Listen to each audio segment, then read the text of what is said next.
Hoje à noite nós temos o privilégio de ter na nossa igreja, para nos trazer a palavra de Deus, o reverendo Marcos Agripino, que eu queria convidá-lo para vir aqui à frente, por favor, para que eu possa apresentá-lo, caso alguém ainda não conheça. Ele está acompanhado da sua esposa Mônica, que eu queria pedir a Mônica para se colocar em pé, por favor. Bem-vinda, Mônica, tá? Missionária também. O casal é um casal de missionários da nossa igreja. A Mônica, ela é missionária na base coordenadora do Centro de Formação Missiológica da PMT. Os missionários que vão trabalhar com a PMT têm que fazer esse curso, né? Então tem que tratá-la muito bem, né? Tratar ela bem para ficar bem aí na formação. Meus irmãos, esse nosso querido irmão que está aqui, ele é missionário da nossa igreja há 31 anos. Você foi um dos primeiros missionários? Eu acho que eu fui o primeiro. O primeiro missionário da IPN, está aqui, ó. Vocês estão vendo aqui. Já era casado? Não. Não era? Era. Era casado. Desculpa.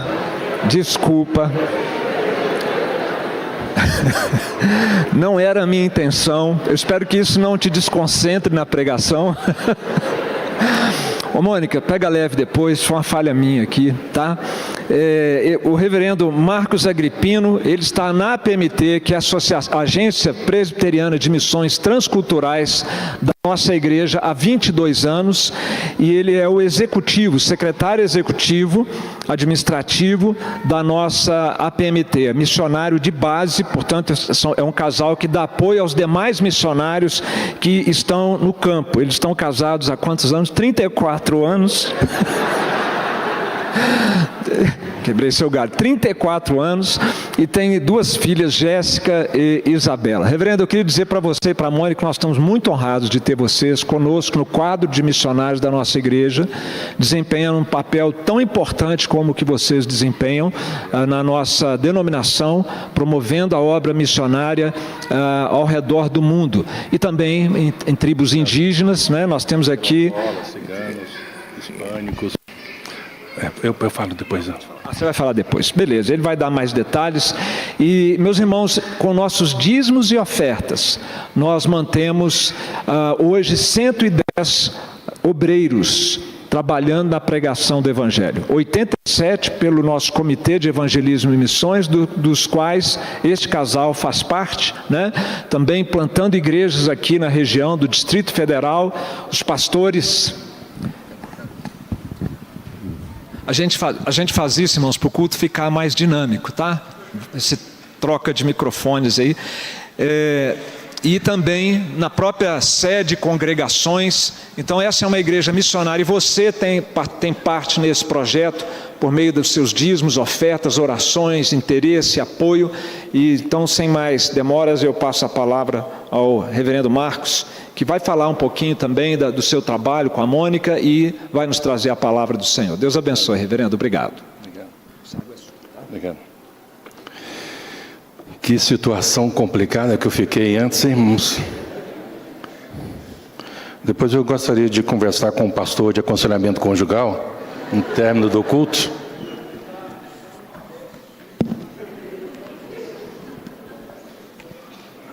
Depois de alguns anos, a gente descobre que tem certas coisas que não se pergunta para o marido, que ele não vai saber mesmo, né?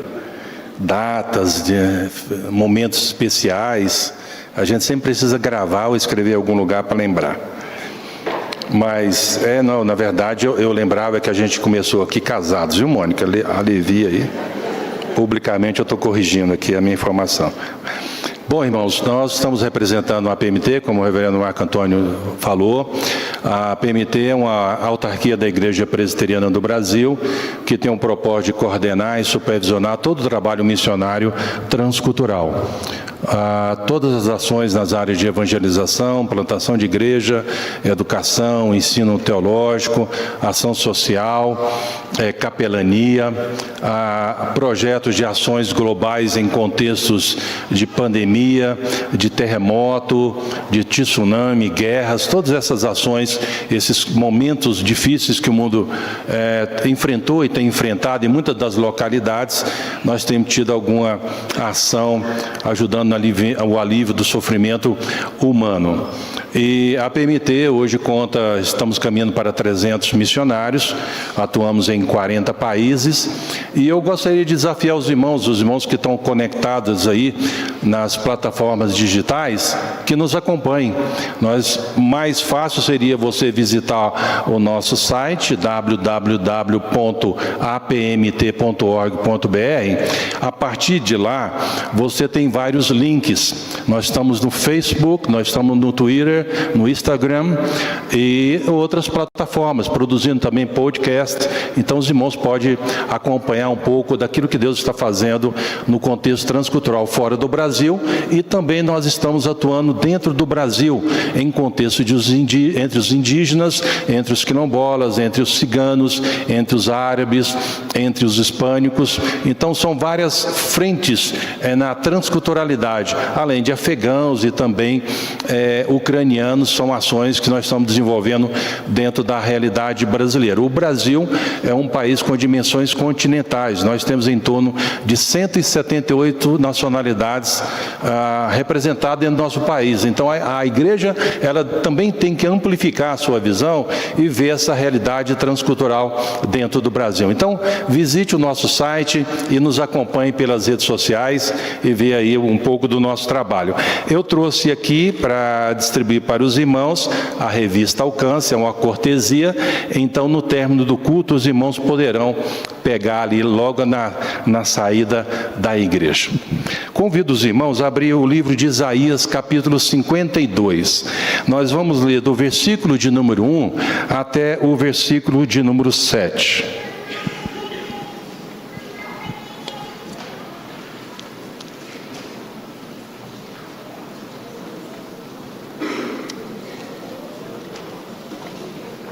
Isaías 52, versículo de número 1 até o versículo de número 7. Eu vou estar lendo os versos ímpares e os irmãos lerão os versos pares. E eu os convido mais uma vez a se colocarem em pé. Desperta, desperta, reveste da tua fortaleza, ó Sião. Veste das tuas roupagens formosas, ó Jerusalém, cidade santa. Porque não mais entrará em ti nem circunciso, nem imundo.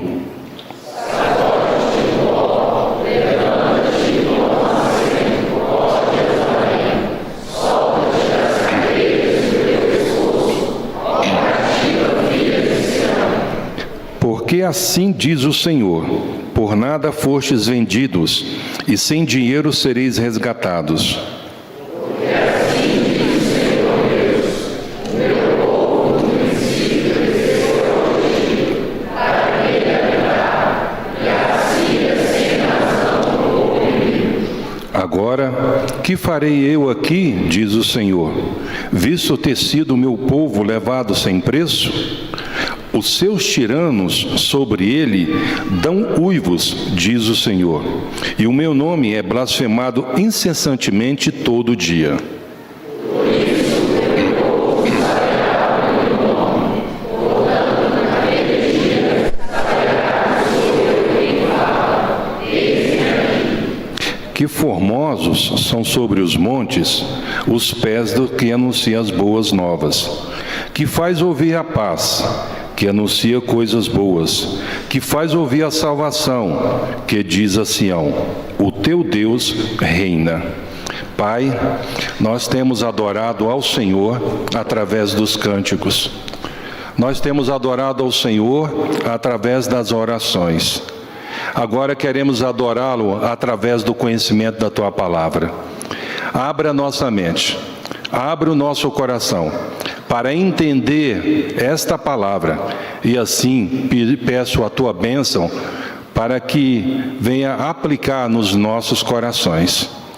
A mim, eu quero ser simplesmente mensageiro do Senhor, para que na exposição da tua palavra eu seja fiel a ela, e refletindo mais uma vez, também eu possa aprender dos teus padrões, dos teus valores e dos teus preceitos. Peço também que desse momento em diante o Senhor nos abençoe, para que os nossos pensamentos se voltem para esse momento onde nós queremos ouvir o Senhor falar. que não haja nenhuma distração, nenhuma movimentação desnecessária, para que juntos, ó Deus, venhamos glorificar o Teu santo nome nessa noite, por aquilo que o Senhor representa para cada um de nós e também por aquilo que o Senhor requer de cada um de nós. É em nome de Jesus que eu te peço e agradeço. Amém. Os irmãos podem se sentar. Você consegue imaginar o relato aqui apresentado pelo livro de Isaías? Demonstra que um mensageiro estava correndo, porque ele foi comissionado pelo seu rei para dar a notícia ao povo. Aqui retrata a ideia de um cenário de uma guerra. Quando os soldados, os mais valentes, vão para a frente de uma batalha, tanto de um lado como do outro, os dois lados não estão medindo esforços para que haja a batalha. Para aqueles que ficam, a ansiedade é muito grande, porque eles não sabem exatamente como eles estão desenrolando lá no fronte de batalha. E a expectativa que aqueles que ficam nas muralhas é a expectativa daquele que fica olhando para ver se de alguma maneira algum soldado comissionado pelo rei possa dar uma notícia. É certo que a expectativa da notícia seja boa, seja positiva, ao dizer o rei está vencendo. Se isso está acontecendo, há uma celebração, há uma alegria no povo, porque de alguma maneira a vitória está prestes a se concretizar, e aí os soldados retornam para sua casa, para o seu lar, e aí há uma grande festividade. Mas também, enquanto não há notícia, a expectativa é que aquele soldado pode trazer uma notícia dizendo: o rei está perdendo a batalha. E se assim for, todos ali, os poucos soldados que ficaram guardando a muralha, as pessoas os mais velhos, as crianças e os poucos que ficaram atrás da muralha, eles têm que correr o mais rápido possível, segurar e catar o que é possível carregar e fugir. Porque depois que passam os soldados, certamente o próximo passo é chegar na cidade, e aí a devastação é total. A violência, a morte, o estupro, tudo que de ruim pode acontecer com um povo depois que os soldados desse povo é vencido. Irmãos, um conflito de guerra, eu não sei quantos de vocês já tiveram a oportunidade de estar num fronte de guerra. Mas aqueles que tiveram oportunidade podem constatar que a situação é muito crítica, a devastação é enorme. Não são muitas as pessoas que vivenciaram uma experiência como essa. A morte é uma iminência de qualquer pessoa. Eu lembro que um dos projetos que nós temos desenvolvemos no Afeganistão, tivemos uma oportunidade de conhecer um soldado afegão. Esse soldado afegão, ele estava no fronte de guerra, em cima de um tanque russo, combatendo os talibãs.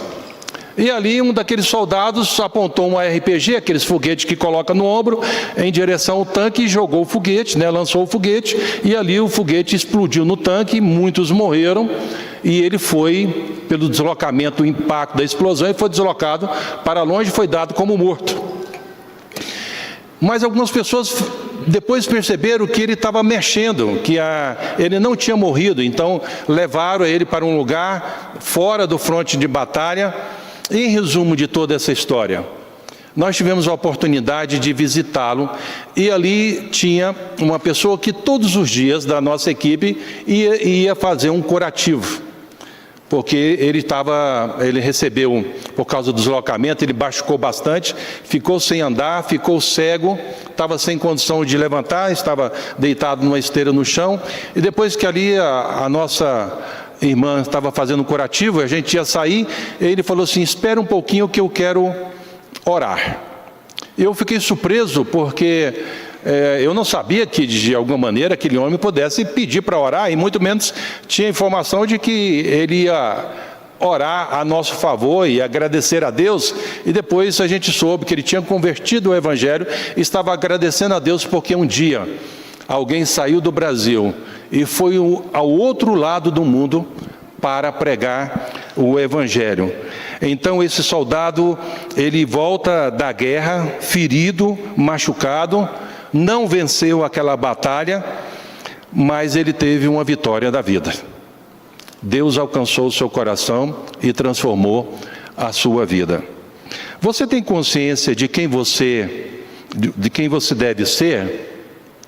Você tem a compreensão de que, estando nesse mundo, pessoas passam por nós, Deus nos coloca em uma situação das mais distintas, e qual é a marca que nós deixamos quando nós relacionamos com pessoas? Os pés desse soldado que estava correndo para dar notícia eram pés que estavam deixando marcas. E o contexto aqui era dos israelitas que haviam sido aprisionados pelos assírios, atualmente hoje a região do Iraque e também da região da Síria. Eles se tornaram escravos, e a condição de alguém que era refém do inimigo, porque ele estava lutando em uma batalha, não era uma condição muito fácil, porque não era somente a humilhação, mas também eles faziam coisas que maltratavam e machucavam os soldados.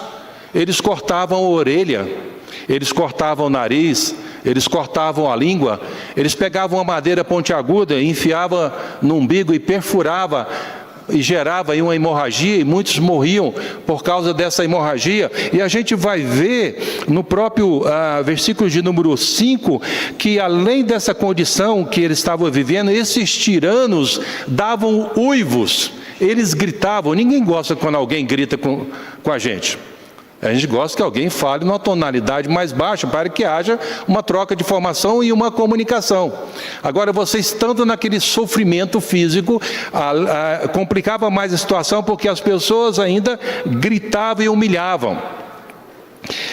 E o que a gente pode perceber no livro de Isaías, que a mensagem trazida por esse soldado era uma mensagem que tinha 4 boas novas: a paz, a boa nova da salvação e a confirmação de Deus, que Deus ainda estava no controle.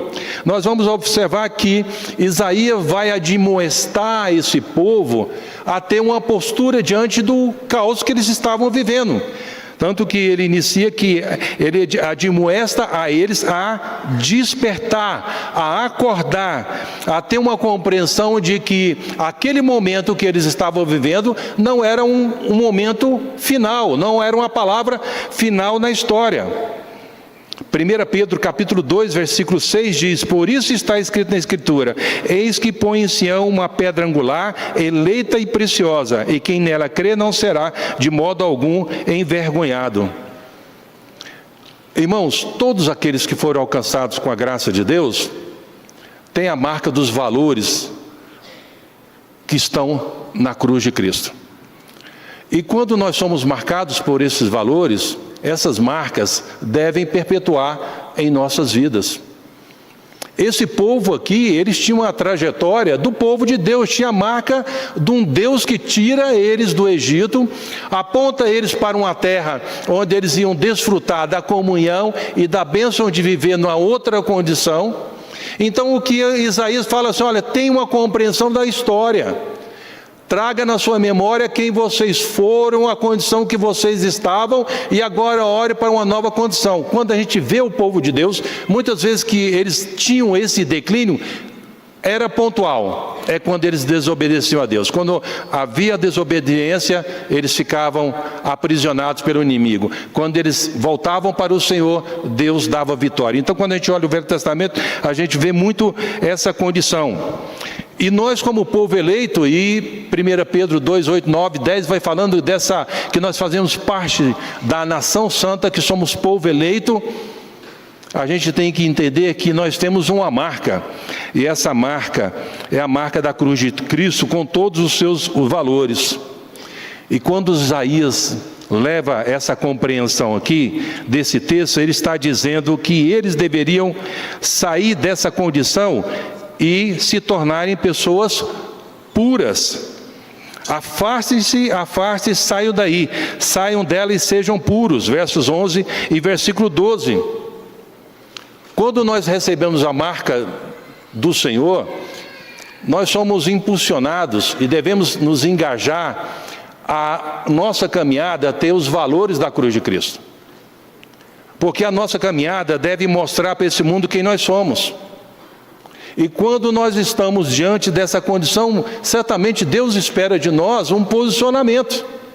Deus espera de nós uma condição de que não podemos nos envolver nos valores que a sociedade nos impõe.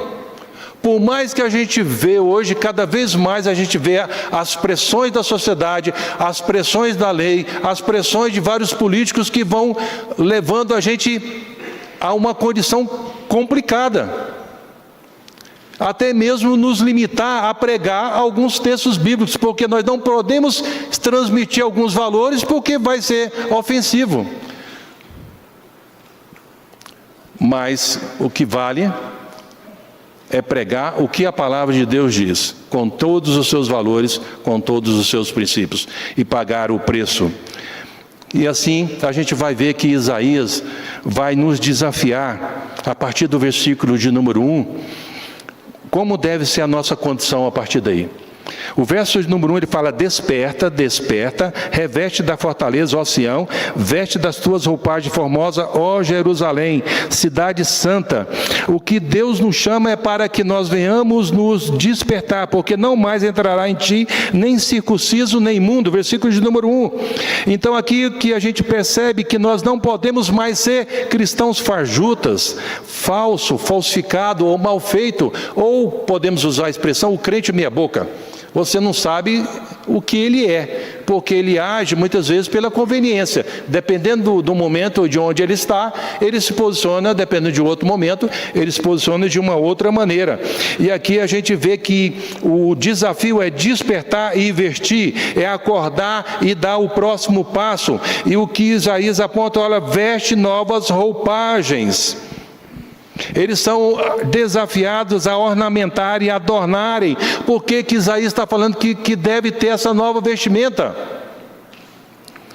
Para refletir a grandeza e a majestade de Deus. A gente muda de roupagem para mostrar a glória de Deus ao mundo, irmãos. Nós não estamos no mundo para fazermos relações públicas. Nós estamos no mundo para darmos ultimato. A mensagem que o mundo precisa não é mensagem de autoajuda, mas sim ajuda do alto. É o evangelho que gera nas pessoas o arrependimento, que gera nas pessoas a levá-las diante de Deus a confessar os seus pecados. Nós não devemos chamar as pessoas porque a minha igreja é boa, porque a minha igreja tem um bom entretenimento, porque nós temos uma boa relações públicas. Nós devemos chamar as pessoas para apontá-las para a mensagem da cruz de Cristo. A confrontação do pecado, levá-la ao arrependimento e se render aos valores da mensagem do reino de Deus. Para que isso aconteça, irmãos, nós devemos então nos posicionar para que saibamos quem de fato nós somos. Por que Isaías fala isso? E aí ele aponta aqui que nunca mais entrará em ti circunciso e nem imundo. E essa qualificação de circunciso no Velho Testamento descreve a ideia dos lábios, aplicada aos lábios, aos ouvidos e também aos corações. Já no Novo Testamento, um enfoque prioritário e mais em destaque é o coração. Então, o que a gente percebe é que, no contexto do Antigo Testamento, quando é usada a expressão de mundo desses incircuncisos, está dizendo que tais pessoas que estão nessas condições são inapropriadas para estar na presença de Deus. Por isso que é importante a confissão dos pecados e o arrependimento. Nós precisamos definir quem nós somos. Nós precisamos definir qual é o nosso papel nesse mundo enquanto igreja. E aqui eu não estou falando a estrutura física, mas todos aqueles que foram alcançados pela graça de Deus. A igreja não pode ser somente um aglomerado de pessoas que têm um conceito de Deus, ou um conceito imaginário de Deus. Nós temos que saber quem Deus é, e a gente sabe quem Deus é revelado na sua palavra. A Bíblia é a palavra de Deus de capa a capa. Segundo, ele nos desafia para nós nos libertarmos daquilo que nos prende. No verso de número 2 diz: sacode-te do pó, levanta-te, toma assento, ó Jerusalém, solta-te das cadeias de teu pescoço, ó cativa, filha de Sião. E ele usa a expressão de sacudir o pó, porque aqui Israel estava vagando entre as nações durante muito tempo, como um povo banido, como verdadeiros zumbis. Ia por um lado, ia para o outro, um momento tinha vitória, outro momento tinha derrota.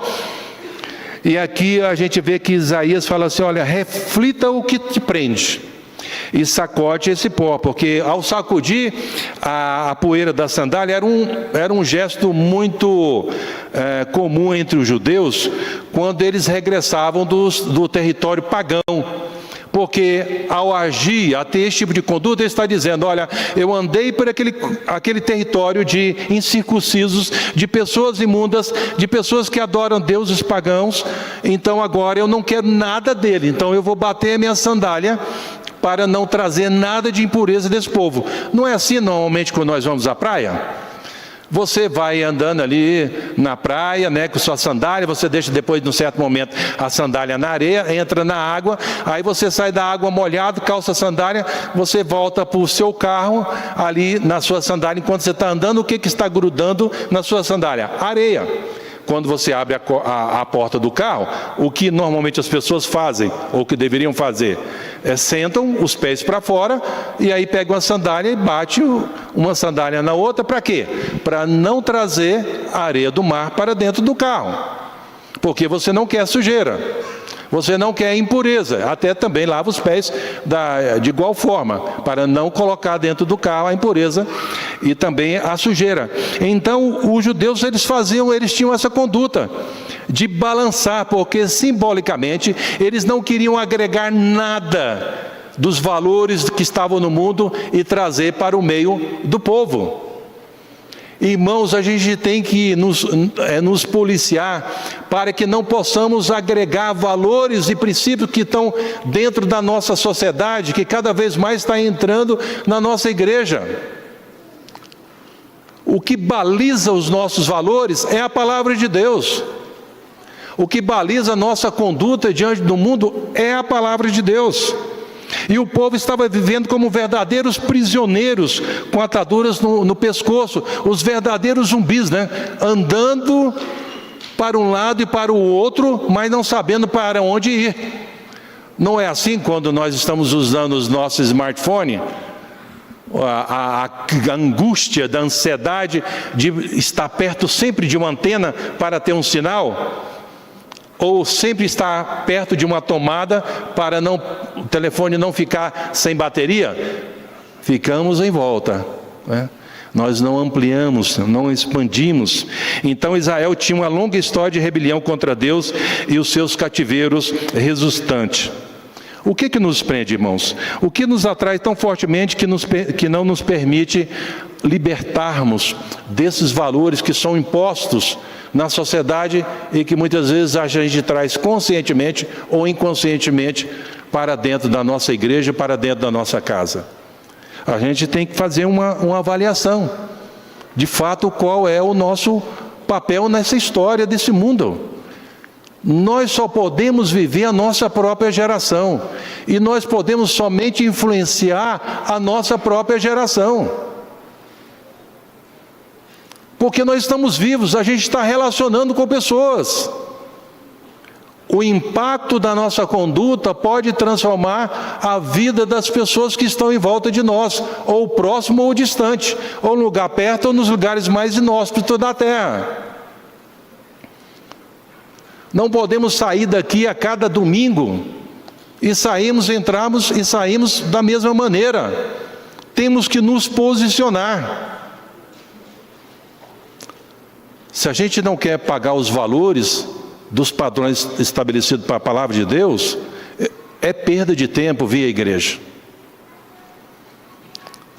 Irmãos, quando a gente vê alguns lugares, irmãos lutando pela fé, pagando preço pela fé.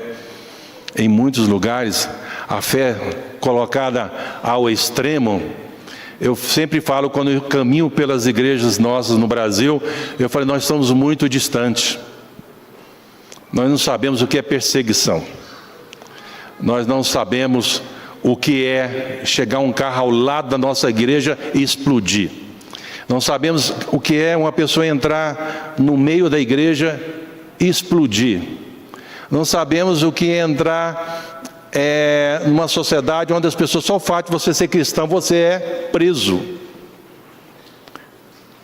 E pela forma como as coisas andam no Brasil, e olhando a história do cristianismo em vários lugares do mundo, eu não sei se no próximo momento da nossa história como igreja, não vamos vivenciar o momento que muitos lugares estão vivendo.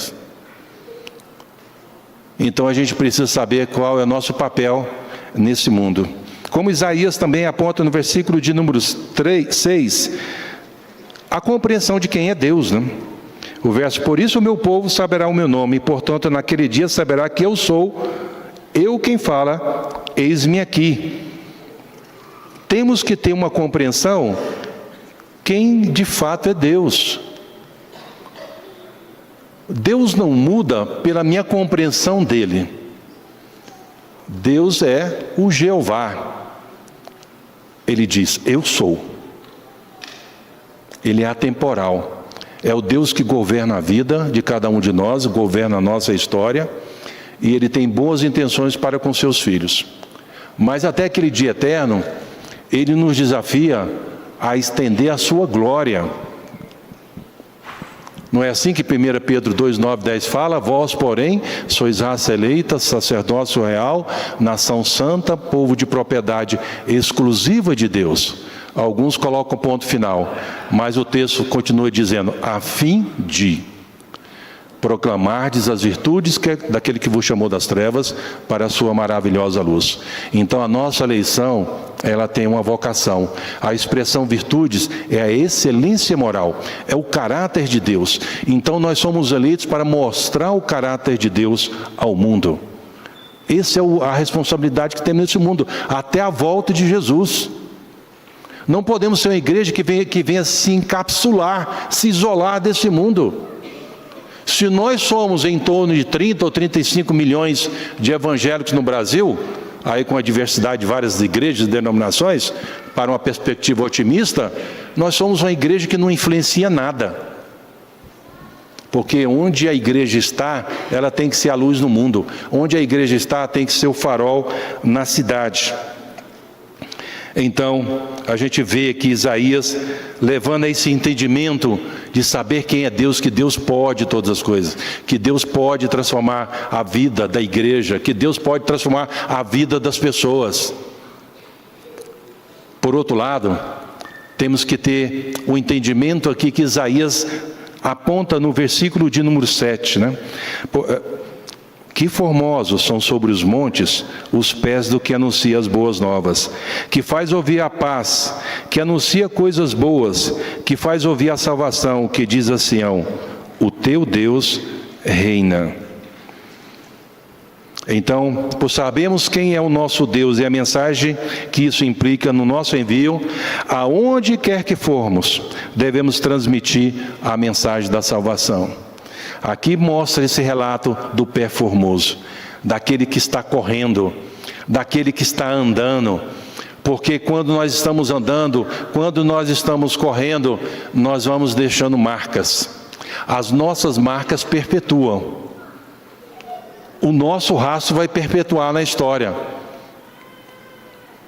E eu quero encerrar deixando 3 pontos para a reflexão dos irmãos. Primeiro, as nossas pegadas devem deixar para trás mensagens que transformam vidas. Onde nós passamos, onde nós conversamos, onde nós nos relacionamos com pessoas, o nosso falar, o nosso comunicar deve transmitir essa mensagem de vida. Segundo, as nossas conversas nos corredores e bastidores devem destacar os valores da fé cristã. A gente tem que sair daqui e nas conversas que temos na saída e outros diálogos, devemos reforçar os valores da fé cristã, porque isso fortalece a nossa fé. Os nossos conteúdos devem refletir isso. Terceiro, os nossos rastros nas redes sociais devem refletir onde está o nosso coração. Como tem sido a sua postagem?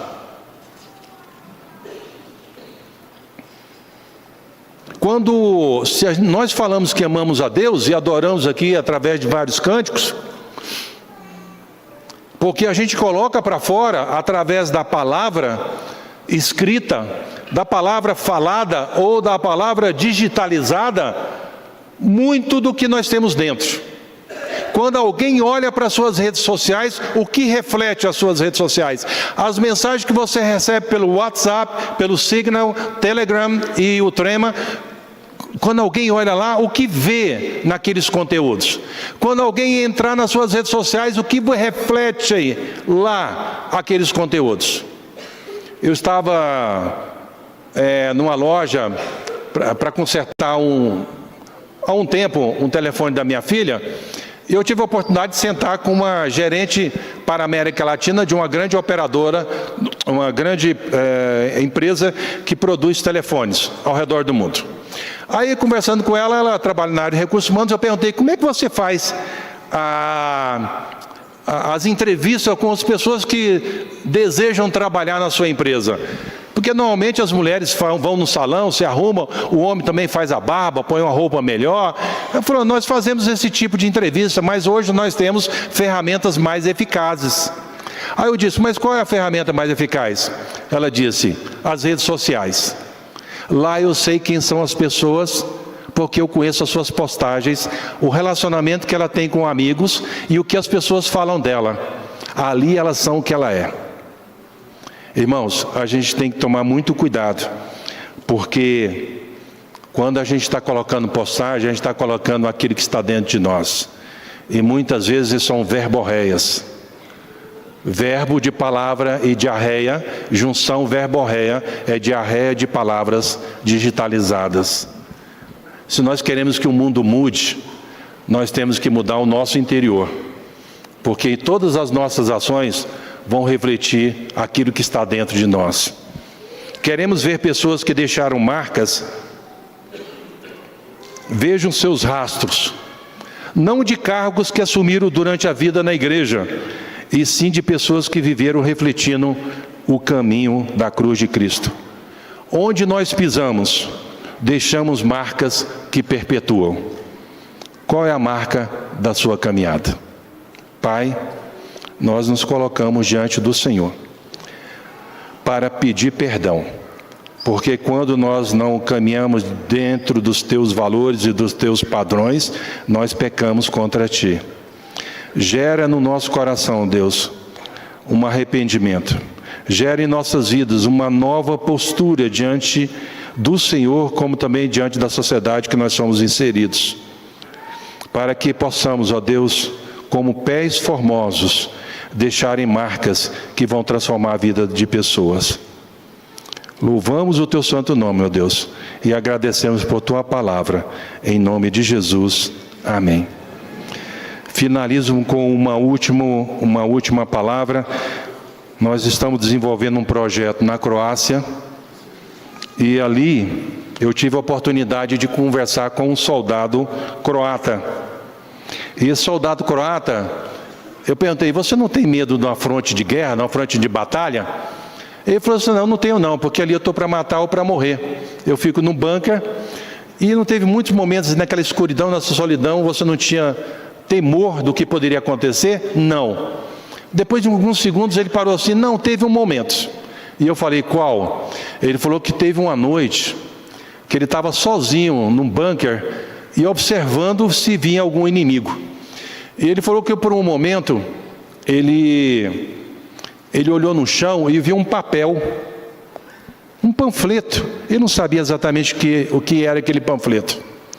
E ele ficou curioso, foi em direção àquele panfleto E ali ele pegou a lanterna dele, iluminou aquele panfleto, e o que tinha escrito: a minha paz vos dou.